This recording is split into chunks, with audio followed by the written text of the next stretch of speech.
안녕하세요. 시장의 마법사입니다. 하나 갤러리아가 뭐 오늘 급등을 했는데요.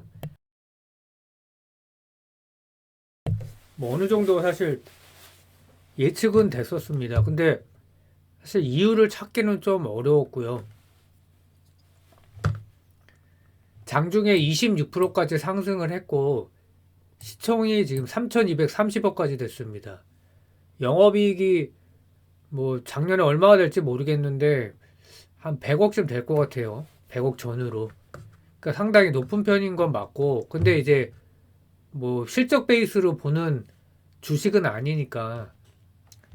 그래서 저번에는 뭐 로봇 테마로 이제 제가 추정을 했었는데 뭐 파이브 가이즈도 있었고요. 근데 오늘은 도대체 이유를 못 찾겠다 이거죠. 그래서 외국인이 오늘 매수한 금액도 엄청났고 주체죠. 그러니까 오늘 거래량이 폭등을 했고 1월 4일 고점인 1650원을 돌파했다. 1년 동안 계속 내리기만 하다가 한 2,600원 정도가 이제 재상장했을 때의 그 주가인데요.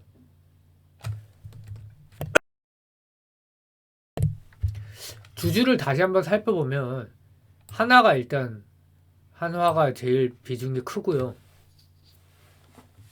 하나 솔루션은 뭐 이제 자꾸 이제 김동선 씨가 사실상 여기 이제 오너죠. 근데 이제 지분율이 굉장히 낮단 말이죠. 그러니까 이거를 이제 계열 분리하게 되면 높아져야 되는데 결국은 그게 이제 주가 오르는 요인 중에 지분을 늘릴 수밖에 없다라는 거가 작용을 하는 것 같아요. 뭐 류현진 테마로 오늘 막 얘기가 돌았는데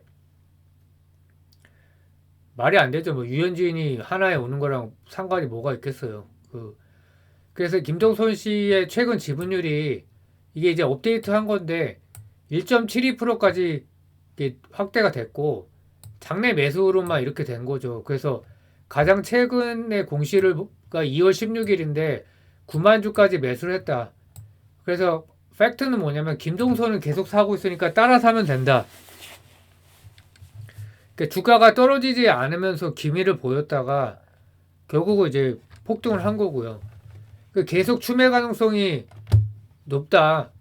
근데 이제 이게 장내 매수 형태로 될지는 잘 모르겠는데, 그러니까 작년부터 80번을 샀다. 40억 규모.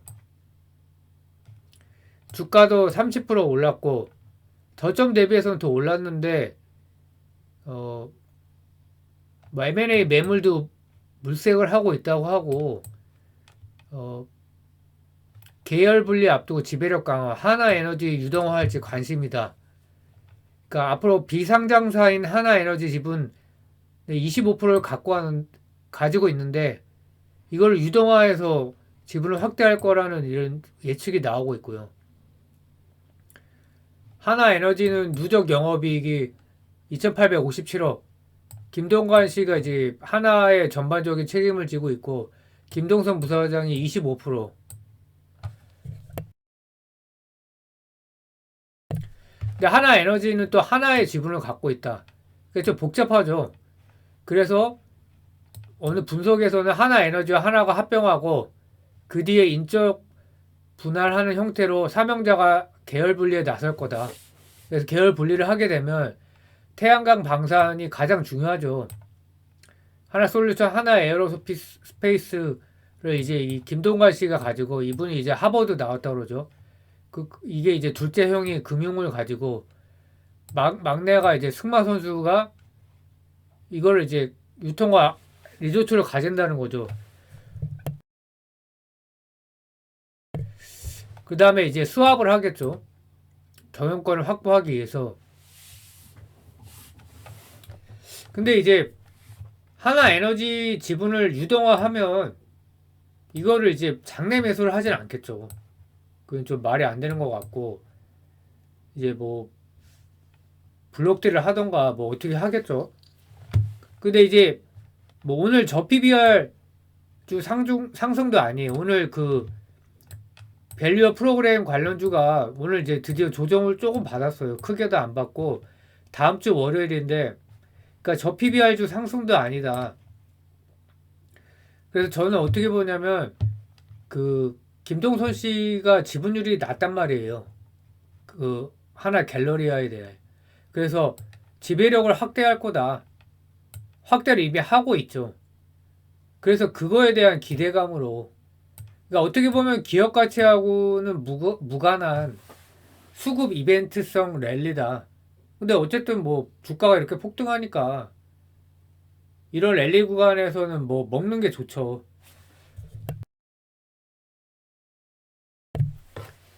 이게 이제 저는 이거를 보고 있어요. 결국은 기업 가치와 무관한 수급 이벤트다. 이렇게 보고 있습니다. 그리고 이제 네이버 웹툰이 뭐 에즈순 에즈준이라고 이렇게 블룸버그에 이게 기사가 먼저 났는데 빠르면 6월에 미 증시 상장할 거고 4빌리언 밸류다. 그러니까 대략 최대 5조 정도 된다. 그래서 웹툰이라는 게 이제 미국에서는 사실 공식 용어도 아니에요. 그러니까 그 정도로 이제 막 커지고 있는 시장인데 뭐 애플과 아마존도 뛰어들고 있기 때문에 이제 그래서 아마 IPO를 서두르는 것 같아요. 공모 자금은 실질적으로 5억 달러, 6천억 이상 확보해서 이거를 이제 미국 시장, 북미 시장에서 이제 리딩 컴퍼니가 되겠다는 거죠. 애플하고 아마존이 경쟁자니까 굉장히 부담스럽기 때문에 그래서 이제 서두르는 것 같고요. 와이랩이 이제 CJ ENM과 네이버 웹툰인가요? 거기가 이제 주주기 때문에 어저께는 좀 반응이 없다가 오늘 폭등했고 미스터 블루는 오늘도 좋았고요. 나머지 종목은 MBT는 약간 관련이 있고 나머지는 이제 그냥 가는 것 같고 대형미디어는 좀 부진하죠. 그러니까 이런 게 좀 딜레마예요. 와이랩을 작년 실적을 보면 매출 영업이익 다 좋지 않은데 이 IPO 이벤트로만 오르고 있어요. 근데 네이버에 막상 주가 영향은 별로라는 이제 분석이 있고요.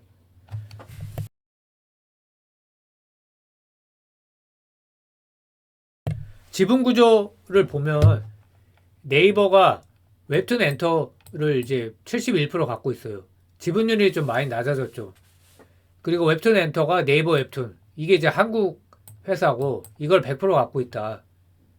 그 웹툰 엔터가 또 라인 디지털, 프론티어 이게 이제 일본에 아마 웹툰을 하고 있는 회사 같고 이렇게 갖고 있죠.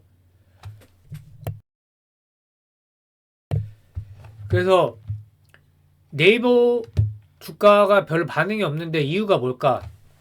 저는 가장 큰 거는 이 장부가하고 공모가의 그런 괴리가 커야 되거든요. 일단 지분율이 낮아요.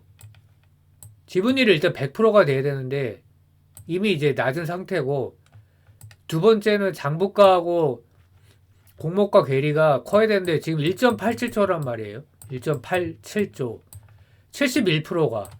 그러니까 100%면은 뭐 2.5조 이상 되겠죠.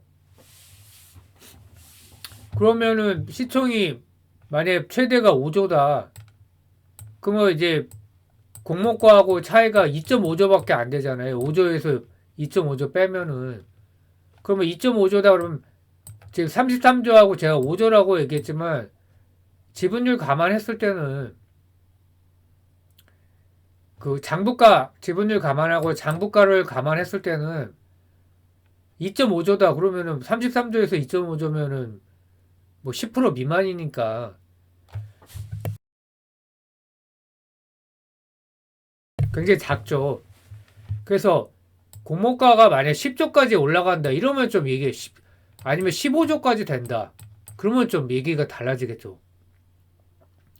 그러면 공모가가 15조다 그러면 지금 이게 이제 2.5조 정도 된다 그러면 지분율 100%로 했을 때 장부가가 2.5조다 그러면 15조하고 13조니까 40% 정도 되죠. 그럼 이러면 이제 네이버 주가가 들썩하겠죠.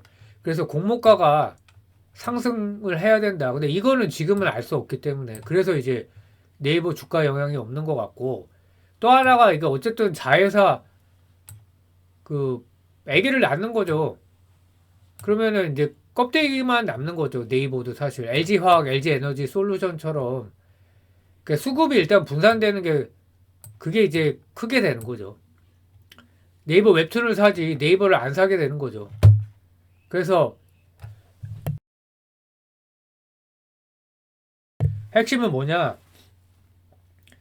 공모가가 지금보다 뭐한 10조 정도 되지 않는다 그러면 큰 의미는 없다. 왜냐면 장부가가 이미 높기 때문에 이제 그게 제 생각이고 그리고 기업 가치가 보수적이다 이런 이제 분석이 있어요. 피어 밸류에이션을 봤을 때 그러면 웹툰 엔터와 가장 비슷한 유사한 기업은 중국의 외원그룹이다. 텐센트의 자회사고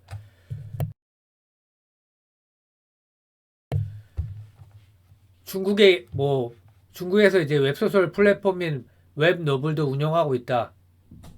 근데 상장 초기에 IPO가 이제 15조 정도였는데 현재 72% 하락했다. 매출이 역성장해서 중국 증시가 또 안 좋죠. 홍콩도 안 좋고. 이거 홍콩에 상장돼 있는데 그냥 난리 난 거죠. 근데 이유가 뭐냐면은 매출 역성장, 코로나 특수 때 엄청 올랐다가 매출 역성장을 기록하면서 그리고 홍콩 증시가 안 좋으면서 그랬겠죠 아마.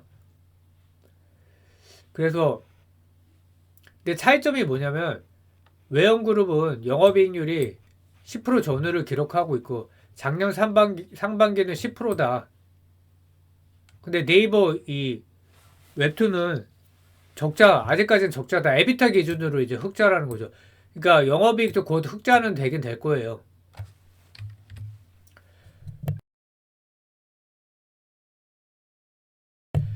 그래서 웹툰엔터가 이제 좋은 점이 뭐냐?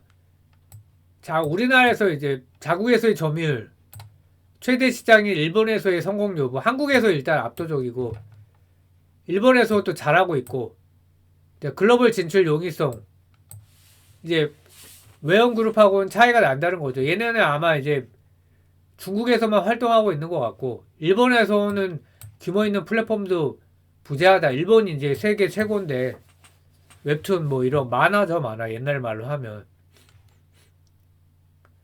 그래서 다운로드 수도 그 네이버한테 뒤지고 있다. 그래서 서구를 타겟한 웹툰 플랫폼은 없다. 예, 이거는 좀 크죠. 일본에서도 안 되고 서구 타겟도 없다. 그래서 이게 타당한 분석인 것 같고요. 근데 네이버 웹툰도 GMB 성장률이 이제 점점 둔화하고 있는 게 이게 이제 계속 지적이 되고 있어요. 그래서 원소스 멀티 유스를 해야 된다. 그러니까 이제까지는 상장 준비용으로 비용 절감 단계였는데 IP 활용한 2차 매출 단계다. 그래서 상장을 하고 있기도 하고 상장 전까지 1분기 실적에서 좀 보여줘야 되죠. 그래서 게임이나 굿즈 뭐 애니 영상도 만들고 이게 이제 훨씬 그 영업 마진이 좋다고 하죠. 그래서 IP 뭐 성공할 때 한국 웹툰 섹터가 지금도 이제 들썩이는데 더 좋을 거다. 기관 자금이 유입되면서 재평가될 거다. 그러니까 아직은 웹툰이 섹터가 아닌데 섹터화가 된다. 뭐 이런 이제 분석이고요. 그래서 뭐 긍정적으로 보고 있고 뭐 대형 미디어를 살 거냐 뭐를 살 거냐는 개인의 선택이죠. 근데 사실 실적이 좋지 않기 때문에 저같이 나이 든 사람은 사실 좀 꺼려지긴 하죠. 그런 뭐 DNC 미디어나 뭐나 근데 뭐 분산 투자를 해도 될 것 같고 하나 갤러리아도 이제 결국은 2,000원을 넘어가지 않을까 이제 그렇게 예상을 하고 있습니다. 감사합니다.